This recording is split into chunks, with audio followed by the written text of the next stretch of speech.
Allez, on plonge directement dans ce nouveau décryptage. Aujourd'hui, l'analyse s'attaque à un vrai problème. Un truc qui touche littéralement le cœur du commerce en ligne, mais qui passe complètement inaperçu. En ce moment même, il y a des milliers de boutiques en ligne qui utilisent exactement les mêmes photos de produits, les visuels ultra standards. Et le résultat? Eh bien, l'acheteur ne voit absolument aucune différence entre ce produit-là et celui du concurrent d'à côté. Les ventes s'évaporent en silence, tout ça parce que la photo n'a pas fait son job de différenciation. C'est vicieux, ça coûte super cher, et la plupart des marchands ne s'en rendent même pas compte. 80%. Il faut bien garder ce chiffre en tête. C'est énorme, non? En réalité, des photos banales, sans aucune saveur, pourraient être en train de tuer silencieusement jusqu'à 80% des conversions d'une boutique. 80%. Et le pire dans tout ça, c'est que personne ne le réalise. On se dit toujours « Ah, c'est le prix » ou « Les frais de port sont trop élevés » ou « La description n'est pas top ». Mais en fait, le véritable assassin de la conversion, il est là, juste sous nos yeux, en plein milieu de la page. Alors, pourquoi est-ce que l'acheteur a fermé l'onglet? Pour bien piger le truc, imaginons un client, appelons-le Laurent. Laurent cherche à s'acheter une nouvelle paire de baskets en ligne. Il arrive sur une fiche produit, et là, une seule photo, prise de 3/4, sur un fond blanc immaculé. Bon, c'est propre, d'accord, mais ça ne dit absolument rien. Laurent ne sait pas du tout ce que ça donne niveau proportion par rapport à un pied. Il ne voit pas comment la semelle épouse la cambrure. Impossible de savoir si la matière est rigide, si c'est du cuir souple, si ça brille. Et face à ce vide d'informations visuelles, qu'est-ce qui se passe? L'incertitude s'installe. Et le cerveau humain déteste l'incertitude, donc il fuit. Laurent ferme l'onglet. Il n'est pas parti parce que la basket était moche ou trop chère, il est parti parce qu'il n'avait tout simplement pas assez d'infos pour être rassuré. Et ça nous amène directement au premier mécanisme, répondre aux questions non formulées. La différence de résultat entre une fiche passive et une fiche active, c'est le jour et la nuit. Une photo standard, elle se contente d'illustrer. Elle dit « voilà à quoi ça ressemble », point final.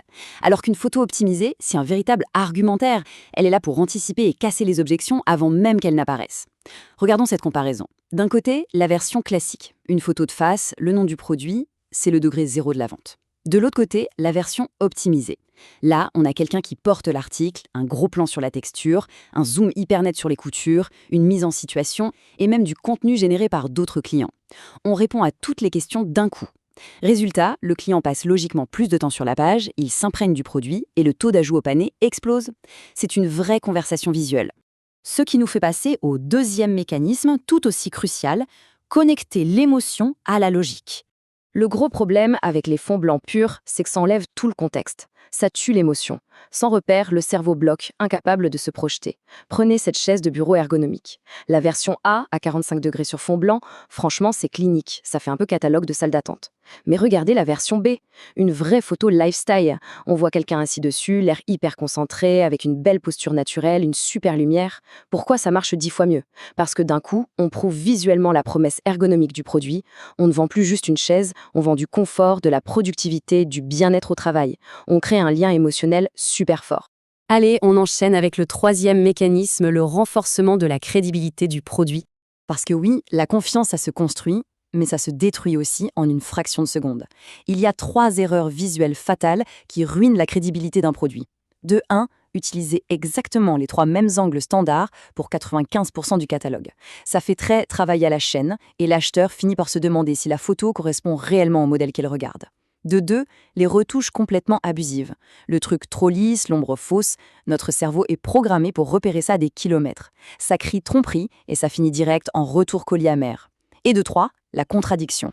Si le texte promet un tissu léger et respirant mais que la photo montre une matière qui ressemble à une bâche en plastique, c'est mort. La dissonance cognitive fait fuir l'acheteur. L'œil croira toujours l'image avant le texte. Bon, la théorie, c'est fascinant, mais jetons un œil aux preuves en chiffres. L'impact réel sur les ventes. En s'appuyant sur des données de tests AB à travers différents secteurs, les résultats sont sans appel. Prenons la mode, avec l'exemple de cette robe de cocktail. L'écart de revenus mensuels pique les yeux. La boutique A, qui reste bloquée sur ses photos classiques sur fond blanc, génère environ 1 200 €. La boutique B, en revanche, ajoute des photos de la robe portée en situation, des petits zooms sur la dentelle et les broderies, et boum, 2 100 €. Elle a presque doublé ses revenus tout en boostant son taux de conversion. La leçon est très claire. On ne vend pas un bout de tissu, on vend l'allure qu'aura la personne lors de sa soirée. Dans l'univers de la tech, la dynamique est exactement la même. Regardez ces taux de retour pour des casques audio sans fil. La boutique X se prend un taux de retour de 15%. La boutique Y, elle, a fait dégringoler ce chiffre à 7%. Ils ont littéralement divisé les retours par deux. Comment? Tout simplement en montrant le casque porté sur de vraies oreilles, avec des petits zooms bien sentis sur le rembourrage. Les acheteurs comprennent immédiatement la taille, l'encombrement et le confort, bien avant de recevoir la boîte. Le produit physique correspond enfin à 100% aux attentes visuelles. Et quand on passe à l'ameublement, où l'engagement financier est forcément plus lourd, l'effet est explosif. Regardez ces données. Pour un canapé 3 places. La boutique N a eu l'excellente idée d'utiliser des photos en situation dans un vrai salon, en y ajoutant une toute petite vidéo de 15 secondes pour bien démontrer le moelleux de l'assise. Le résultat? Le panier moyen décolle, passant de 1 800 € pour la boutique M à 2 400 € pour la boutique N. En éliminant l'incertitude sur la taille et le confort, la confiance grimpe et les budgets se débloquent. Tout ça nous amène à ce changement de paradigme fondamental, qui est le cœur absolu de ce décryptage. La photo produit n'est jamais une illustration, c'est un argumentaire de vente, c'est la phrase clé. Il faut impérativement cesser de voir les boutiques en ligne comme de simples catalogues inertes. Ce sont en réalité des équipes de vente silencieuses, mais atrocement persuasives. C'est quand même fascinant de voir une photo optimisée sous cet angle, non? Un vendeur infatigable, ouvert 24 heures sur 24, 7 jours sur 7, pas d'RTT, pas de pause café. Si on relègue la photo à une simple décoration parce qu'il faut bien en mettre une, c'est un peu comme prendre le meilleur élément de l'équipe commerciale pour le mettre au chômage technique de force. C'est un immense gâchis de potentiel. Ok, on passe au plan d'action. Comment transformer concrètement ces visuels? Pas de panique, l'idée n'est absolument pas de refaire les séances photos de 10 000 références ce week-end. L'astuce imparable, c'est de suivre la fameuse règle des 5 photos. Tout produit fort devrait cocher ces 5 cases. 1.